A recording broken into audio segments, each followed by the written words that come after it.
donc moi j'ai été placée quasiment ma naissance jusqu'à mes 19 ans. Et comme ça se faisait à l'époque, j'ai été en famille d'accueil dans le Morvan. Et dans un village où on était, 80% des enfants de l'école étaient placés.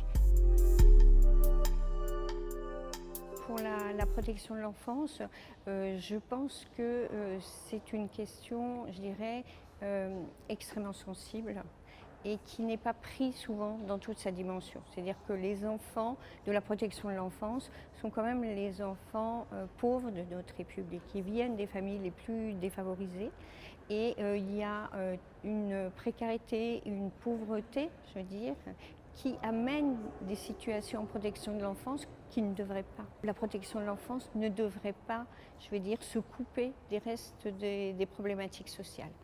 C'est vraiment... alors, je sais que la loi 2016 a été particulièrement appréciée, notamment des jeunes de la protection, parce qu'elle recentre beaucoup la protection sur l'enfant, l'intérêt donc supérieur de l'enfant. Moi aujourd'hui je suis présidente de D8 France et donc c'est extrêmement important cet intérêt supérieur de l'enfant, mais on doit le prendre en compte dans toute sa dimension globale. Et c'est vrai que je dis plus les enfants sont élevés dans leur propre famille, plus une société est saine. Et cette substitution, donc, qui est forcément nécessaire pour certains, on ne la remet pas en cause, elle ne doit pas être une façon de ne pas voir cette aggravation de la pauvreté des familles et des enfants. Et l'enfant doit être vraiment prise en compte dans toute sa dimension, et c'est l'ensemble de ces droits fondamentaux qui doivent être respectés. Et la protection de l'enfance aujourd'hui, je dirais, elle risque d'être beaucoup plus sous l'emprise qu'elle ne l'a été de la dimension psychiatrique, psychologique. C'est-à-dire qu'on voit les nouveaux experts de la protection de l'enfance aujourd'hui viennent de là.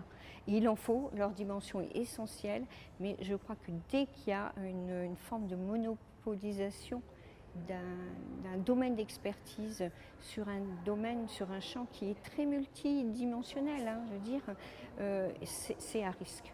Et le social, on sent qu'on a envie de l'évacuer. Et moi je dis que quand on évacue le social, il revient toujours. On le met à la porte, il revient par la fenêtre. Et c'est des questions que je pense qui devraient être débattues beaucoup plus comme des sujets de société qui concernent tout le monde. Je rejoindrai tous les jeunes de la DEPAP, c'est-à-dire que ça fait longtemps que déjà cette protection de l'enfance, elle n'aurait pas dû s'arrêter à 18 ans avec facultativement la possibilité d'être prise en charge à 21 ans. Elle aurait dû être jusqu'à 21 ans, sauf bien sûr s'il y a des jeunes qui font leur route en dehors, ils peuvent être libres d'en sortir. Et ça c'est vraiment très très important. Et puis aussi soutenir vraiment ces associations, parce que je trouve que ces jeunes qui sont dans ces nouvelles ADEPAP, du moins dans ces ADEPAP qui regroupent aujourd'hui des jeunes sortants, ils sont, je dirais, une forme de fierté. En fait, ils peuvent apporter beaucoup, ils prennent beaucoup sur leur temps personnel pour investir ce champ de citoyenneté. Et à une époque où on dit que la citoyenneté des jeunes nous manque, ce serait vraiment bête, je veux dire, de manquer de leur apport, quoi. Je pense les soutenir financièrement.